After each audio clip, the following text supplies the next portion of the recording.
The deadliest secrets are not kept in locked vaults or buried in the desert. They are kept in apartment 213, hidden behind the mundane sounds of a quiet neighbor and a smell that everyone tried their best to ignore. For the residents of the Oxford apartments in Milwaukee, the summer of 1991 was hot, and the air was thick with a foul, sweet odor they attributed to faulty plumbing or spoiled meat. They complained. They tried to forget. They had no idea they were living next door to a graveyard. My name is Rob Jennings.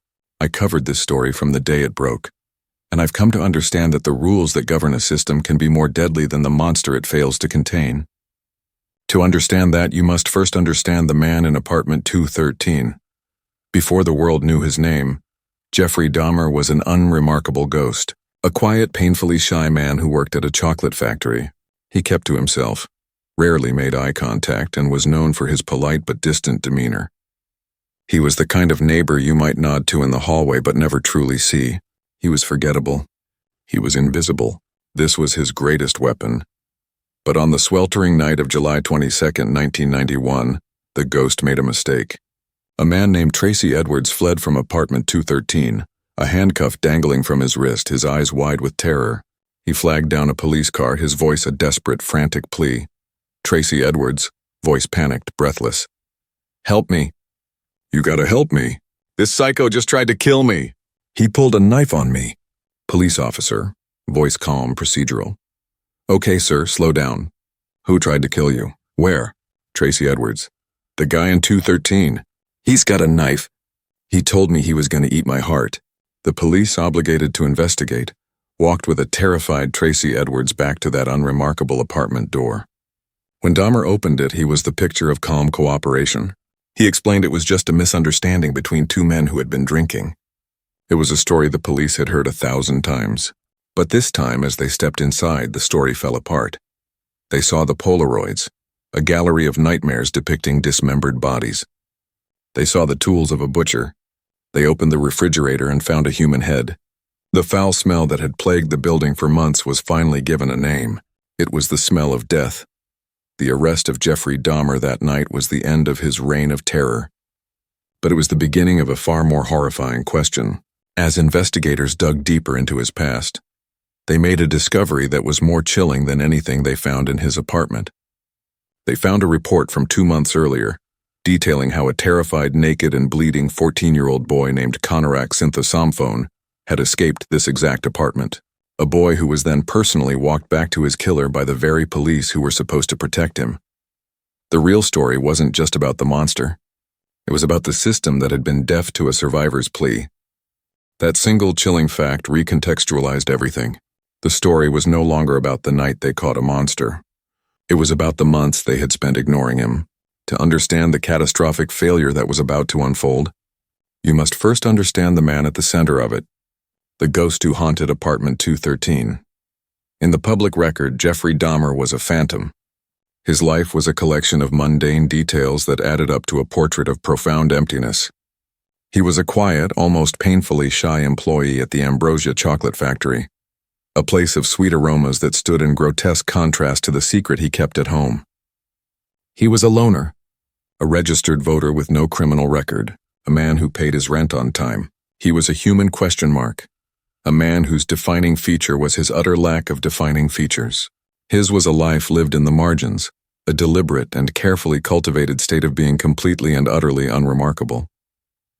The Oxford Apartments itself was a character in this tragedy. It wasn't a community. It was a transient holding space, a collection of individuals living in close proximity but infinite social distance. People moved in, people moved out. The unspoken rule was simple. Keep your head down, lock your door, and do not get involved in your neighbor's business. It was a perfect ecosystem for a predator who craved invisibility, a place where privacy was valued above all else, even curiosity or concern. The walls were thin, but the social barriers were thick as concrete. In the dozens of witness statements I reviewed after his arrest, the portrait of Dahmer painted by his neighbors was unnervingly consistent. They all described the same man, the same ghost. Neighbor's voice, male, slightly weary. "Jeff?" Barely knew the guy was there. "Never had parties, never made any noise. He was just quiet, kept to himself. You'd see him in the hall, he'd kind of nod, but he'd never look you in the eye. Just wanted to get to his apartment and shut the door. We all did. But there was one detail they all remembered. A sensory assault that permeated the entire building. A constant, nagging reminder that something was deeply wrong behind the door of apartment 213, but neighbor's voice. Female, frustrated. The smell. My God, the smell. We complained about it for months. You'd get on the elevator and it would just hit you. We told the manager it smelled like spoiled meat that had been left out for weeks, something chemical mixed in with it. He told us Jeff's refrigerator was broken, that he'd take care of it. But it never went away. It got so bad I had to stuff a towel under my front door. Rob Jennings, narrator. But the complaints never escalated. No one called the health department. No one called the police. The smell was just another unpleasant fact of city life, another problem that wasn't theirs to solve. It was a stench that everyone noticed and everyone chose to ignore. And it wasn't just the smell, neighbor's voice, male, younger. You'd hear things, strange things, like a power drill at 3 a.m, or sounds of something being dragged across the floor. But in a building like this, you hear everything. You learn to tune it out. You convince yourself it's none of your business. You have to, right? Or you'd go crazy. They got used to it.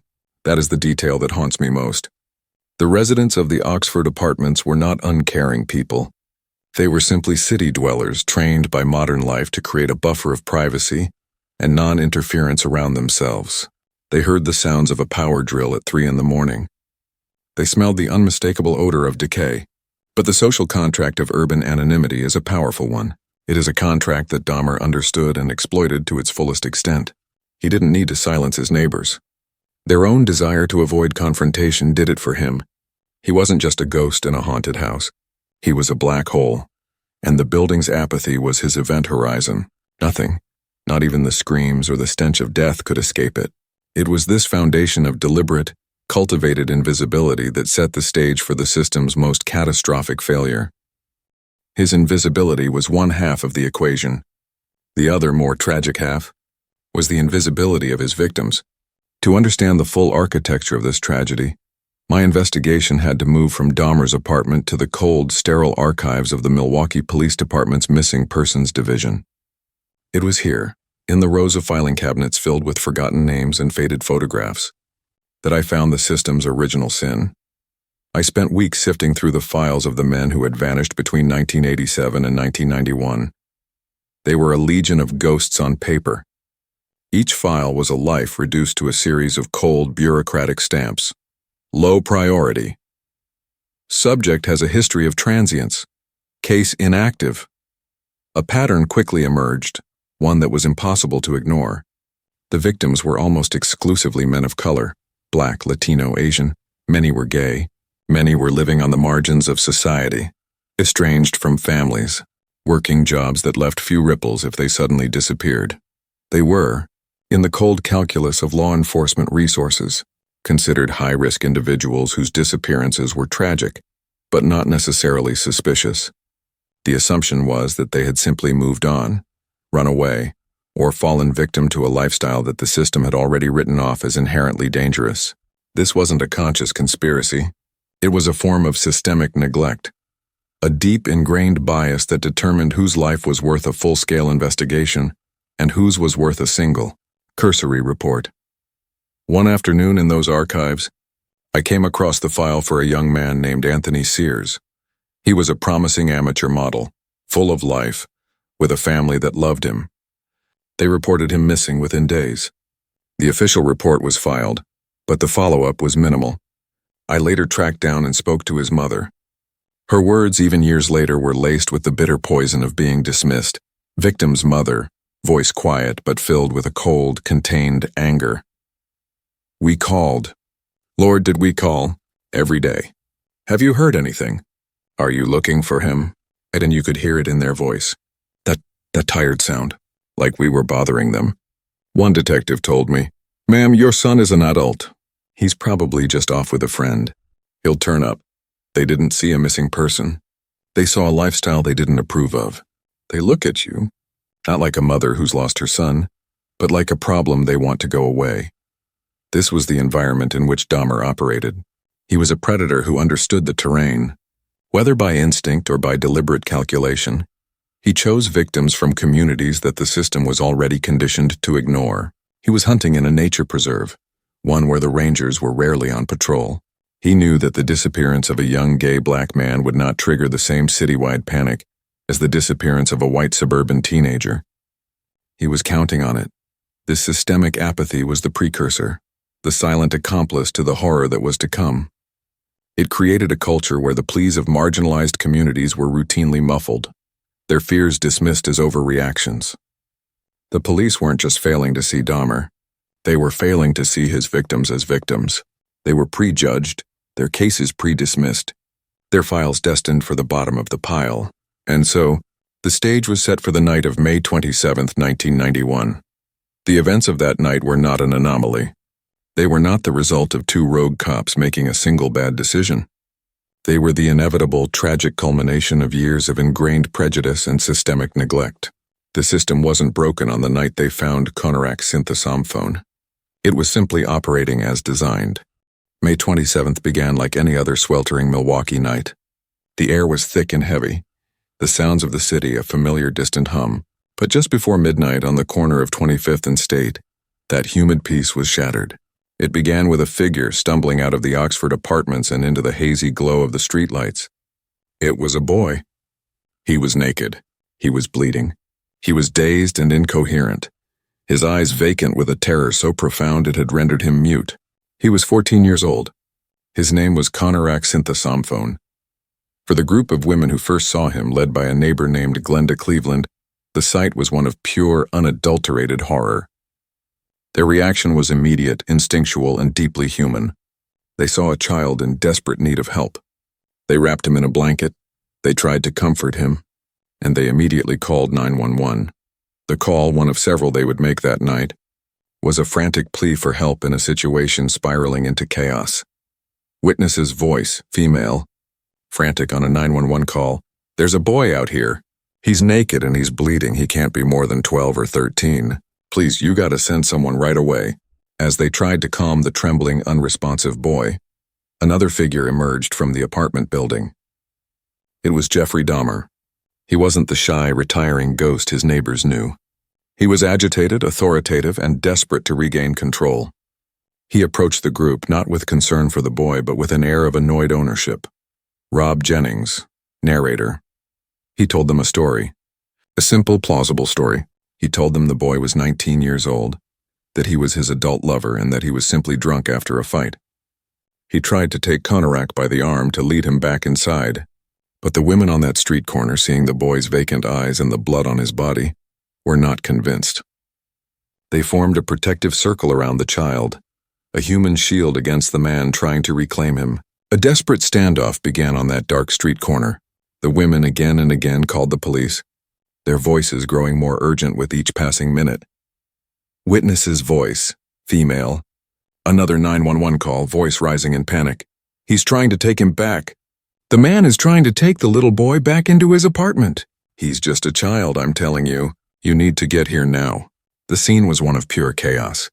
A group of determined women, mostly black, trying to save a terrified Laotian boy from a calm, well-spoken white man who claimed the boy was his. To the women, the truth was obvious. They saw a victim. They saw a predator. They saw a child who needed to be saved from the man who had clearly harmed him. They believed that when the police arrived, they too would see this obvious truth. They believed the flashing blue and red lights of a patrol car would mean safety. They believed it would mean rescue. And then finally, through the humid night air came the distant wail of a siren. Two Milwaukee police officers, John Balkerzak and Joseph Gabrish, were on their way. The women on that street corner held their ground, protecting the silent, trembling boy, their hearts pounding with a mixture of fear and relief. Help had finally arrived. When patrol car number 235 pulled up to the corner of 25th and State, Officers Balkerzak and Gabrish stepped out into a scene of utter confusion. To a trained police officer, this was a familiar scenario, a street corner dispute that needed to be de-escalated. What they saw was a tableau of conflicting signals. On one side, a group of agitated, shouting women. On the other, a calm, well-spoken man. And in the middle, a dazed, silent boy wrapped in a blanket. The officer's first job was to cut through the noise, restore order, and determine the facts. It was in this critical initial assessment that the fatal mistake was made. They were presented with two competing narratives, two completely different versions of reality, offered by the people on that street. The first narrative came from the women. It was a story told with raw, unfiltered emotion. It was frantic, passionate, and to the officers verging on hysterical, witness's voice, female, pleading and angry. Look at him. Just look at him. He's a child. He's bleeding, can't you see that? This man did something to him. He belongs in an ambulance, not back in that apartment. The second narrative came from Jeffrey Dahmer. It was a story told with calm, rational composure. He was not defensive. He was not angry. He was, by all appearances, a reasonable man embarrassed by a private matter that had spilled out into the public street. He approached the officers with an air of cooperative confidence, as if they were all on the same side, just trying to clean up a mess. Rob Jennings, narrator. He was a master performer. His body language was open, his tone placating. He was not a suspect challenging their authority. He was a citizen asking for their assistance in resolving a domestic issue. Dahmer's voice, calm, reasonable. Officers, thank God you're here. I am so sorry about all this. This is my friend Conorak.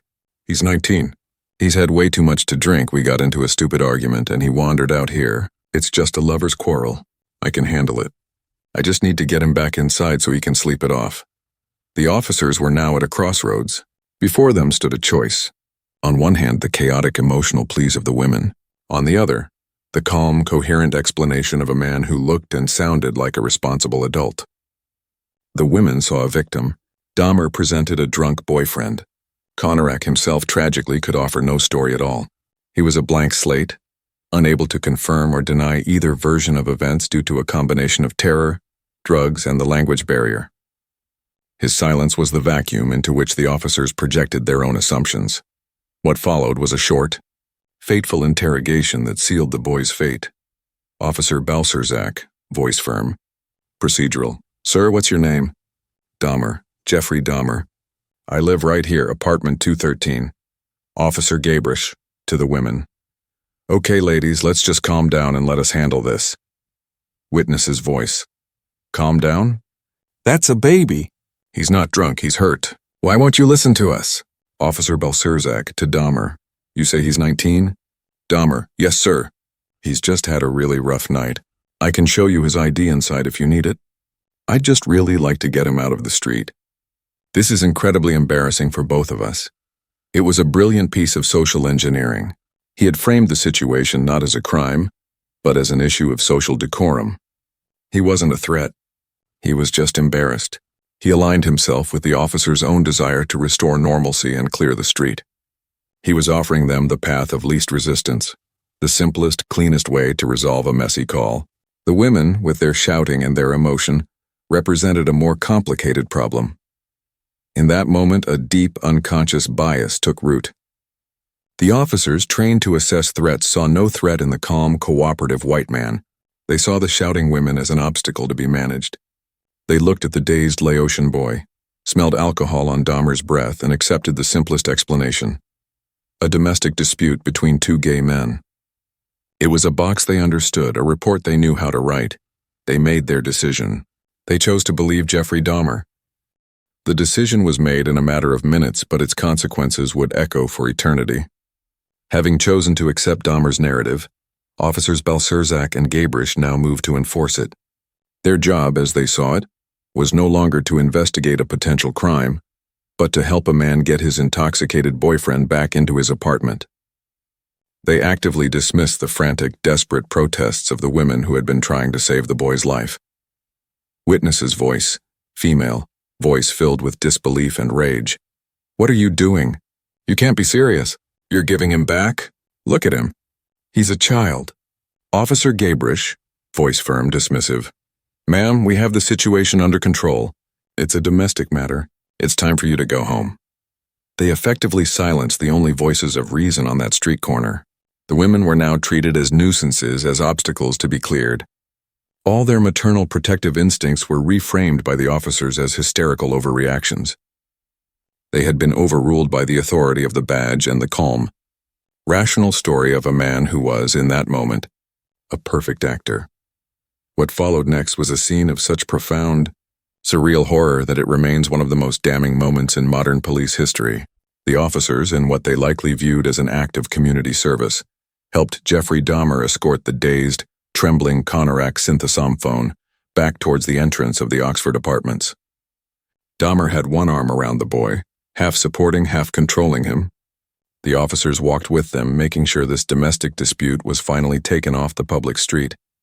The women watched, frozen in a state of stunned disbelief. They had called for help, and that help had now actively sided with the man they knew to be the aggressor. They had placed their faith in the system, and that system was now leading a lamb back to the slaughterhouse. The final, chilling exchange of the night was captured in the officer's own radio transmission back to dispatch. A dry, procedural summary that stands in grotesque contrast to the reality of the situation. Officer Balcerzak, voice clear, over the police radio. Squad 235 to dispatch. Regarding the trouble at 25th and State, the intoxicated naked male was returned to his boyfriend. Situation resolved, situation resolved. The officers got back in their patrol car and drove away into the night, confident they had done their job. They had settled a dispute. They had cleared the street. They had restored order. They left behind a group of heartbroken, powerless women staring at the closed door of apartment 213. Behind that door, the 14-year-old boy they had tried so desperately to save was once again alone with his tormentor. The system had not just failed. It had become an active participant. The police had been called to intervene in a crime, and in the end had served as the killer's unwitting accomplices.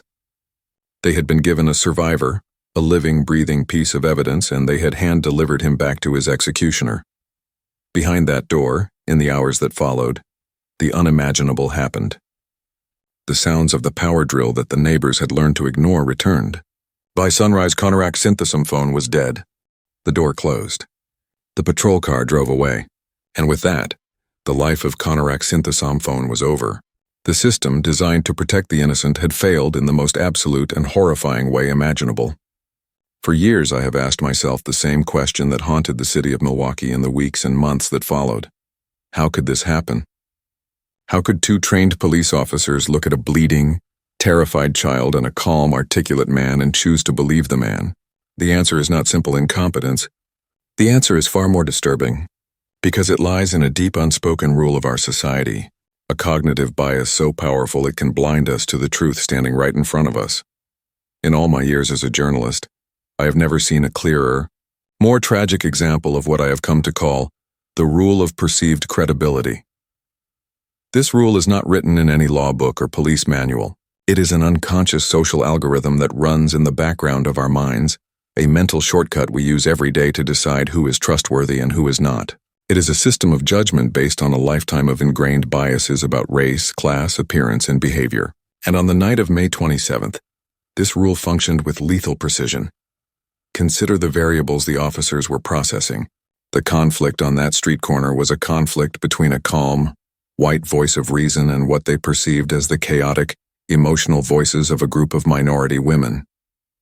In the split-second calculus of a street-level encounter, calmness is often mistaken for credibility, while raw emotion is dismissed as hysteria.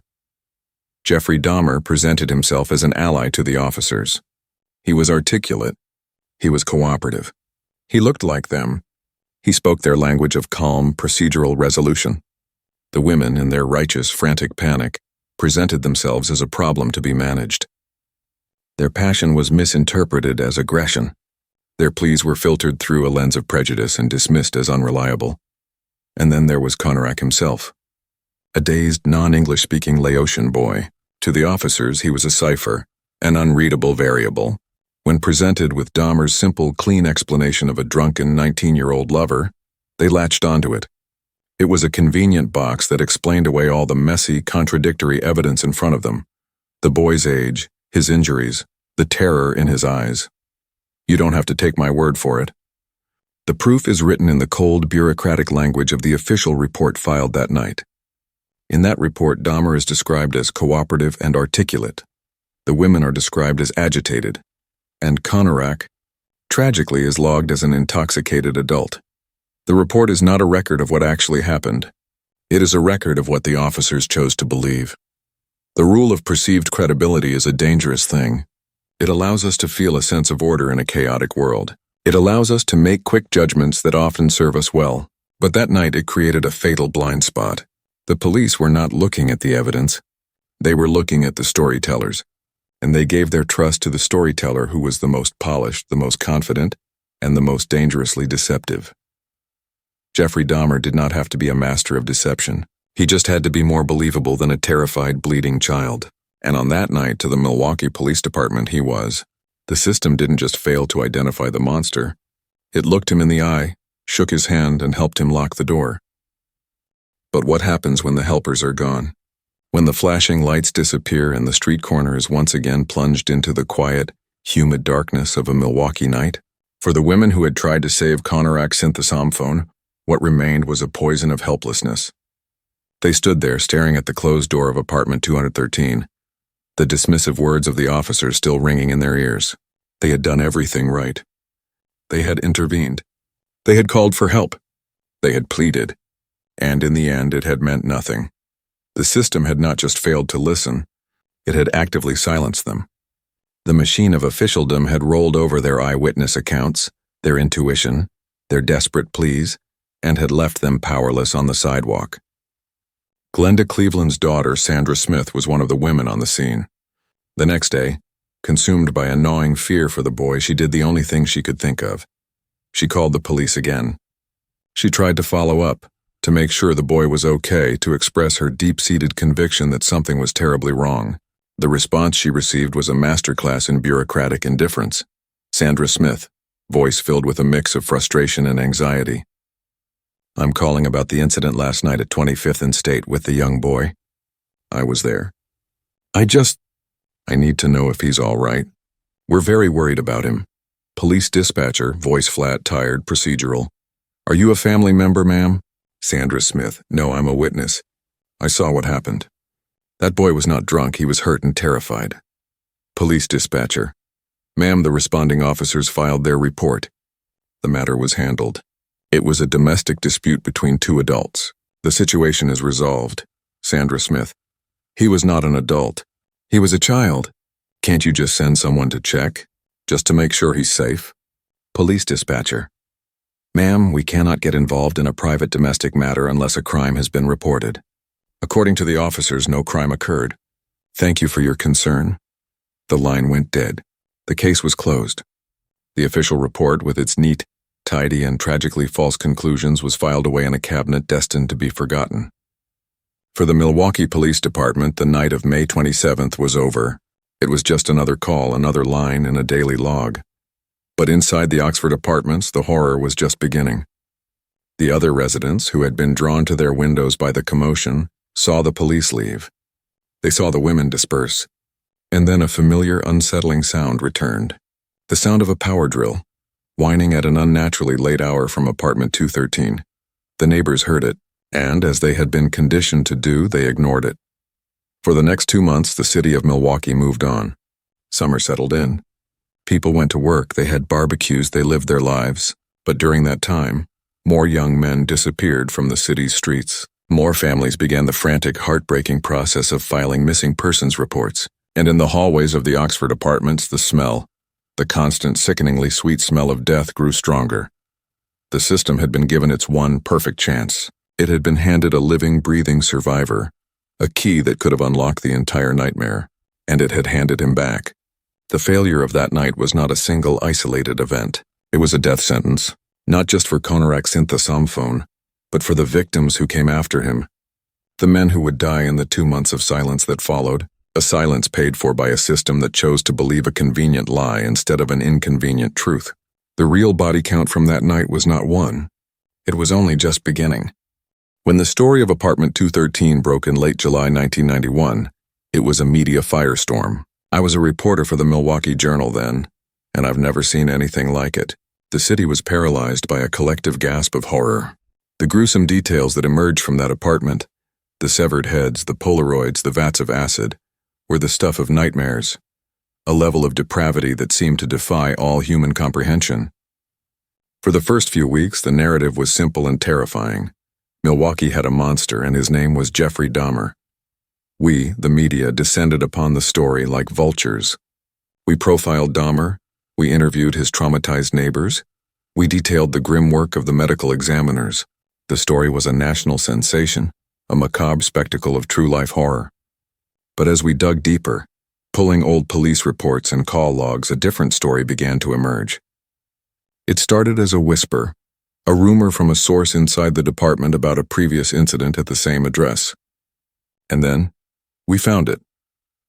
I remember the moment I first laid eyes on the police report from May 27th. It was a single sheet of paper, a routine document filed away in a sea of paperwork. But reading it was like discovering a second, more profound layer of horror beneath the first. The report, in its dry, procedural language, detailed the officer's encounter with Dahmer and an intoxicated adult Asian male. It confirmed the official story. It confirmed the lie. When we cross-referenced that report with the frantic 911 calls made that same night, the truth became explosive. We had the tapes. We had the women's names. We had the story of their desperate, ignored pleas. The narrative of the Dahmer case changed overnight. It was no longer just about the depravity of a lone killer. It was now about the unforgivable failure of the institution sworn to protect the city's most vulnerable. The public reaction was instantaneous and volcanic. The initial shock at Dahmer's crimes transformed into a white-hot fury directed squarely at the Milwaukee Police Department. The city's minority communities, who had felt ignored and unprotected for years, saw this as the ultimate proof of their second-class status. A simmering rage boiled over into protests, marches, and vigils. The anger was palpable, a physical presence on the city streets. Community leader, voice passionate, angry. For years, we've been telling them our sons and brothers are disappearing. They told us they were runaways. They told us not to worry. Now we know where they went. They ran straight into a system that didn't value their lives enough to even look for them. The MPD was caught completely off guard, besieged by a crisis of public trust. They were forced to hold a series of disastrous press conferences. I was in the press room when Police Chief Philip Areola walked out to face a wall of cameras and shouting reporters. He was a man trying to plug a dam that had already burst. Police Chief Areola, voice strained, defensive. We are conducting a full and thorough internal investigation into the matter. I can assure the public that if any mistakes in procedure were made, they will be addressed accordingly. Reporter, shouting from the crowd, Chief, is it standard procedure for your officers to describe a bleeding, naked 14-year-old as an intoxicated adult? Police Chief Areola, I will not comment on the specifics of an ongoing investigation. Our officers are trained to make judgment calls in difficult, fast-moving situations.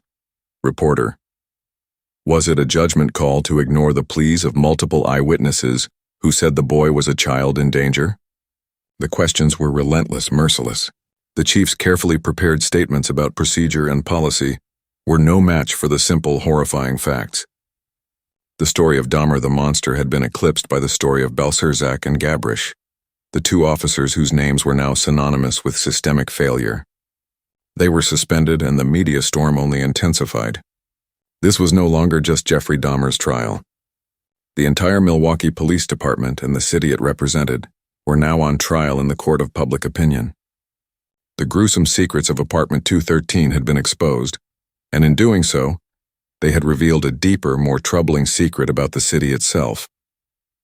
The firing of officers John Belcerzak and Joseph Gabrish was supposed to be the end of the story, a swift act of accountability designed to quell the public fury and restore faith in a shattered police department. It was meant to be a full stop, a declaration that the system had recognized its failure and purged the responsible parties. But in the city of Milwaukee, it was only the beginning of another, more cynical chapter. The two officers did not go quietly. Backed by a powerful police union, they appealed their termination. What followed was not a criminal trial, but a labor arbitration hearing that, in effect, put the entire system on trial. The city was no longer just asking if two men had made a mistake. It was being forced to legally define what that mistake meant. Was it a fireable offense, a catastrophic moral failure? Or was it, as the officers' defense argued, simply a flawed judgment call in a chaotic situation. The hearing room became a microcosm of the city's deep divisions. On one side were the community activists, the family of Konarak Synthesomphone, and the women from that street corner, their presence a silent, constant reminder of the human cost of that night. On the other were the officers, their union lawyers, and a system preparing to defend its own. I sat through every day of that hearing, and the arguments presented by the officers' defense were a chilling lesson in bureaucratic rationalization. They did not deny the tragic outcome. Instead, they meticulously deconstructed the event, stripping it of its moral horror and reframing it as a series of procedural judgment calls. Defense attorney, voice calm, measured, logical. What we are looking at is not malice. It is not prejudice. It is a classic case of information overload. These were two decorated officers who arrived at a chaotic scene. They were met with conflicting stories. On one hand, an emotional, agitated group of individuals. On the other, a calm, cooperative adult male who presented a plausible, if unfortunate, explanation. They made a decision based on their assessment of the credibility of the individuals involved. It was tragically the wrong decision. But a mistaken judgment is not a fireable offense. It was a brilliant and insidious defense. It leveraged the very rule of perceived credibility that had caused the tragedy in the first place, now using it as a legal shield. The argument was that the officers were not to blame for their biases.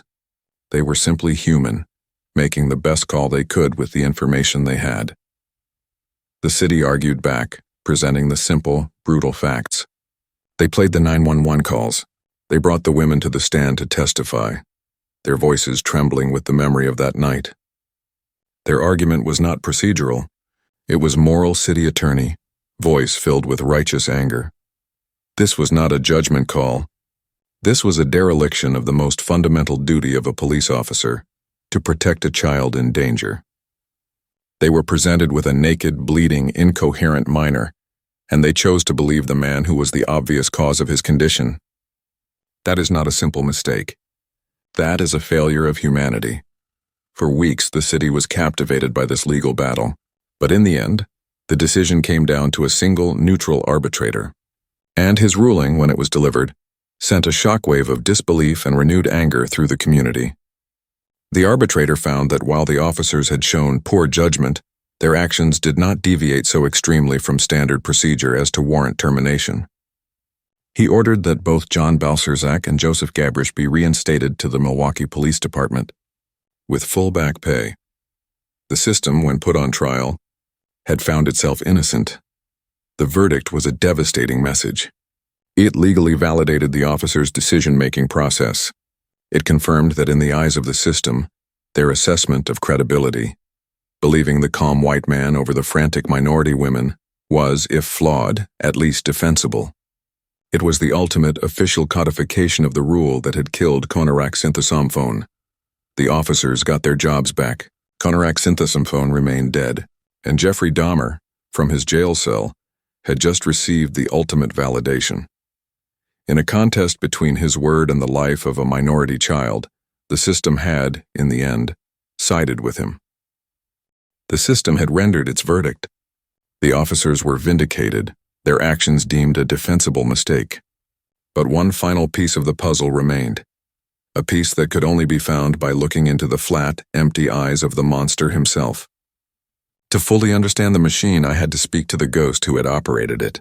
After months of requests, I was granted a face-to-face interview with Jeffrey Dahmer.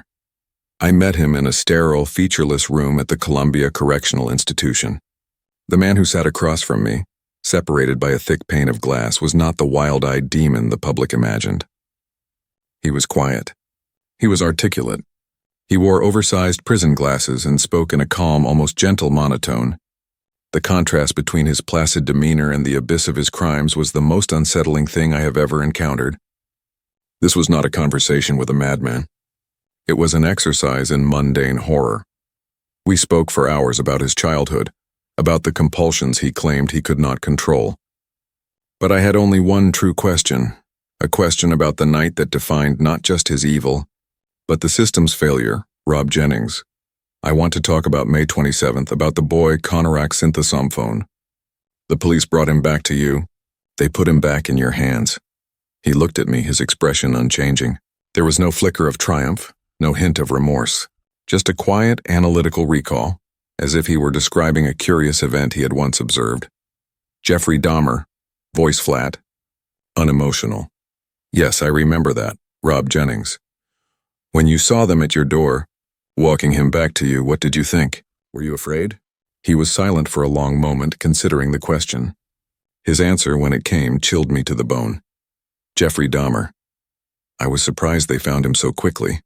I wasn't worried they would take him away. Rob Jennings. Why not? You had a naked, bleeding boy in your apartment. The women outside were screaming that he was a child. He tilted his head slightly, a gesture of almost academic curiosity. Jeffrey Dahmer. Because they were listening to me. I was calm. I was explaining the situation. The women were emotional, screaming. It just sounded like noise. And the boy, he wasn't saying anything. So they had my story and they had the noise. My story was simpler. It made more sense to them. In that single chilling statement, he confirmed the entire thesis. He hadn't just gotten lucky. He had, with a predator's instinct, understood the rule of perceived credibility and used it to his advantage. He knew the police would see him as the calm, rational center of the chaos. He knew his story. The story of a responsible adult handling a private matter was the path of least resistance. He had sized up the system, understood its biases, and played it perfectly. I pressed him further, asking him about the young men he chose, about how he could commit such acts without being caught for so long. Jeffrey Dahmer. I didn't think of them as people. Not really. Not at that point. They were an object, a project. I just wanted to keep them. And I knew that if I picked the right ones, the ones no one would miss for a while, I would have more time. No one was looking for them. Not really, that was the second confirmation. He knew his victims were invisible to the system. He was a predator who had found a fatal weakness in the herd and had exploited it with ruthless efficiency. Leaving that prison was like surfacing from a deep, cold body of water. I had gone in seeking to understand a monster, but I came out with a far more terrifying understanding. The horror of Jeffrey Dahmer was not his madness. It was his sanity. It was the calm, rational, and chillingly accurate assessment he had made of the world around him. He saw the cracks in the system, the blind spots of prejudice, the reflexive trust we place in a calm voice over a hysterical plea. He didn't just exist outside the rules of our society. He had, in his own twisted way, mastered them. So where does that leave us? It leaves us in the cold, uncomfortable silence that follows a preventable tragedy. It leaves us with a monster in a cage and a system that, when forced to look in the mirror, chose to look away. Jeffrey Dahmer was a predator, a cannibal, a man devoid of the fundamental empathy that makes us human. That is a simple, horrifying truth. But it is not the only truth. The other, more complex truth is that the system we build to protect us from such men is only as strong as the biases of the people who operate it. The legacy of this case is not the horror of what was found in Apartment 213. It is the chilling legal validation of a fatal mistake. The reinstatement of the two officers was a message sent loud and clear. The system would protect its own, even at the cost of its own integrity. It was a final institutional turning of a deaf ear to the pleas of its most vulnerable citizens. It was the codification of a deadly rule. For years after, the city of Milwaukee wrestled with that legacy. There were task forces, new diversity training initiatives, and promises of reform. But you cannot train away a subconscious bias with a seminar. The rule of perceived credibility is not a police problem. It is a human problem. We are all every day arbiters of credibility. We make split-second judgments based on how a person looks, how they speak, how they present themselves. We decide who is worth listening to, and in that lies the true, enduring lesson of this entire sordid affair. The story of Conerak Synthesophone is not a historical anomaly. It is a parable. It is a warning that echoes from that dark street corner in 1991 into our own lives today. Think about it. In our modern world, we are bombarded with competing narratives, with emotional pleas and calm explanations. We see it online, in the news, in our own communities, and we all make a choice about who to believe. We choose which voices to amplify and which to dismiss as noise. We are, each of us, operating our own internal version of what happened that night. The question this case leaves us with is not about Jeffrey Dahmer. He is an answer, A brutal, simple conclusion to a life of depravity. The question is about us. When you hear a cry for help, do you listen to the words being said, or do you first judge the person who is crying? Do you assess the credibility of their fear, their pain, their desperation, or do you, even for a moment, find yourself drawn to the calmer voice, the simpler story, the path of least resistance? Because the ultimate tragic legacy of Jeffrey Dahmer is not what he did to his victims in the privacy of his apartment. It is the public lesson he taught us about ourselves, that a monster's greatest ally is a society that has already decided whose lives are worth listening to and whose pleas are worth ignoring. That is the fatal rule, and it is a rule that only we, collectively, have the power to break.